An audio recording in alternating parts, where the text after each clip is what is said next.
এই জাদু কাটানো আমার পক্ষে অসম্ভব। কেন? জাদু করেছে কাছের কেউ। এখন যদি আমি কিছু করি তাহলেই উল্টোকরণ, আর সেটার ফল হবে ভয়াবহ। আমার মাথাটা ঝিমঝিম করে। স্বপ্নে কেউ একজন আসে আমার কাছে, তারপর সব জানি, কিছু বলতে হবে না।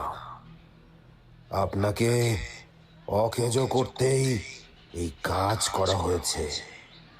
এখন বলুন, যে আপনাকে এই জাদু করেছে আপনি তাকে কি শাস্তি দিতে চান?